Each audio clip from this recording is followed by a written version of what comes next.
डाला, फासिस्ट ताकतों को रोका। 60 साल तक इक़्तिदार की कुर्सियों पर हमने कांग्रेस को बैठने का मौका दिया। क्या ये मेरी बात गलत है? हमने हमेशा सेकुलर पार्टियों का साथ दिया है। मेरे दोस्त, मुझे शिकायत तुमसे नहीं है, मुझे तो शिकायत तुमसे है कि शायद कहता है कि तू इधर उधर की न बात कर, ये बताई काफिलत क्यों रुका। मुझे रहबरों से गिला नहीं, तेरी रहबरी का सवाल है। आज इस मुल्क के अंदर हमने अपनी कोई सियासी पार्टी नहीं बनाई थी, हमने ये इक़्तिदार की कुर्सियां दी। सबसे ज्यादा इस मुल्क पर अगर किसी ने हुकूमत किया तो सेकुलर पार्टियों ने किया, और हमने सिर्फ वोट डाला। हमने हमेशा कभी अपने आप को वोट नहीं डाला, हमने कभी अपनी क़यादत को वोट नहीं डाला, हमने कभी अपनी पार्टी को वोट नहीं डाला। हमने हमेशा वोट अगर डाला तो दूसरों के लिए डाला। अगर मैं ये कहूँ कि अगर हमने वोट डाला तो गैरिया की क़यादत को डाला, कभी हमने अपनी क़यादत को वोट नहीं डाला। चलिए ठीक है, हमारा मुल्क गंगा जमुना तहजीब का गहवारा है, लेकिन सवाल ये है कि इस मुल्क के अंदर जब फासिस्ट ताकतें उभर रही थी, जब फासिस्ट ताकतों का जन्म हुआ, तो पहले RSS पर बैन लगाया, तो इस कांग्रेस पार्टी के नेहरू गांधी ने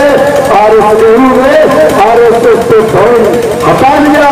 अगर आज RSS पे बैन कांग्रेस पार्टी ने अपने दौर इक़्तिदार में लगा दिया होता तो शायद आज न RSS मजबूत होता, न विश्व हिंदू परिषद मजबूत होता, न बजरंग दल मजबूत होता, न BJP मजबूत होती।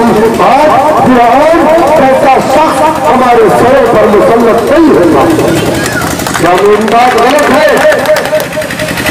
हमने तो कभी ये नहीं कहा कि हमारी पार्टी मजलिस इत्तेहाद मुस्लिमीन, हमने कभी ये नहीं कहा था कि हमारी पार्टी इंडियन यूनियन मुस्लिम लीग।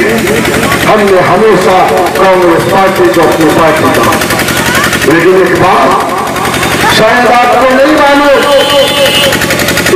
इस मुल्क की आजादी के बाद इस मुल्क के अंदर मुसलमान सरकारी नौकरियों में 34% हुआ करता था, लेकिन हमारे इस मुल्क में, हमारे इस वतन अजीज में जब 72 साल का वक्त गुजर गया तो आज मुसलमान सरकारी नौकरियों में 1% भी नहीं है।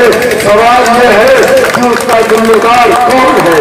मेरे भाई, ये ताली मारने की बात नहीं है, ये अफसोस का मकाम है कि आज तालीम के मैदान में हम पसमानदा है, सियासत के मैदान में हम पसमानदा है, समाजी मैदान में हम पसमानदा है, माशी मैदान में हम पसमानदा है।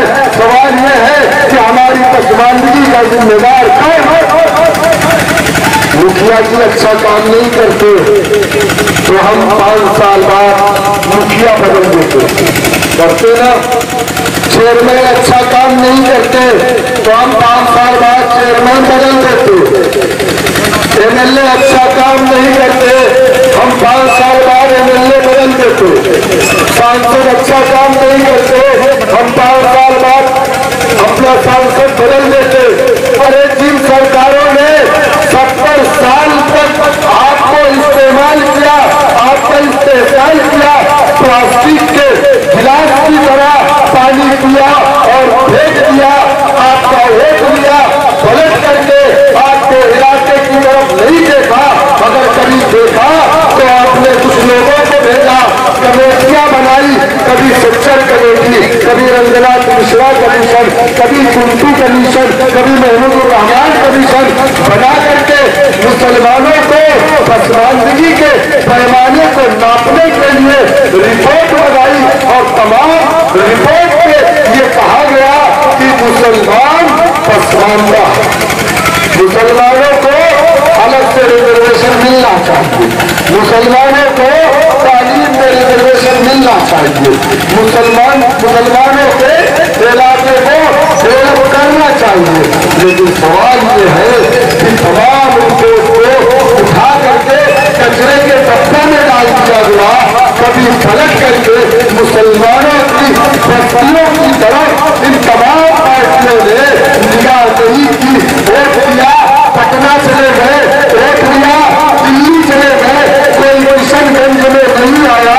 वहीं पर हिंदुस्तान की तारीख में, हिंदुस्तान के नक्शे पर अगर कोई सबसे पिछड़ा जिला है, कोई जिला सबसे पसमानता है, तो वो जिला कौन सा है? वो जिला आपका जिला, वो लोकसभा, आपकी लोकसभा। आपके लोकसभा में कुछ इलाके ऐसे भी हैं जो एशिया के अंदर सबसे पिछड़े हैं। क्या उसके जिम्मेदार हम हैं? क्या उसकी जिम्मेदार वो तमाम पार्टियां नहीं है? क्या उसकी जिम्मेदार राष्ट्रीय जनता दल नहीं है? क्या उसकी जिम्मेदार जनता दल नहीं है? क्या उसके जिम्मेदार नीतीश कुमार, लालू यादव नहीं है? क्या उसके जिम्मेदार शरद यादव नहीं है?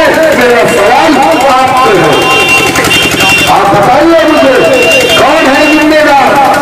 आज किशनगंज जो सीमांचल का इलाका अगर आज बदहाल है तो उसका जिम्मेदार कौन है? अगर आज हिंदुस्तान के अंदर हिंदुस्तान की सबसे बड़ी अक़लियत, जबकि जिसको कुरान ने कहा तुम खैर उम्मतिन उखरिजत लिन्नास, ऐ लोगों तुम बेहतरीन उम्मत हो, तुम खैर उम्मत हो। आज वो उम्मत अपने मुल्क के अंदर, अपने उस मुल्क के अंदर जिस मुल्क को अंग्रेजों से आजाद करवाने के लिए हमारे उलमा इकराम ने अपनी जानों का नजराना पेश किया, शामली से लेकर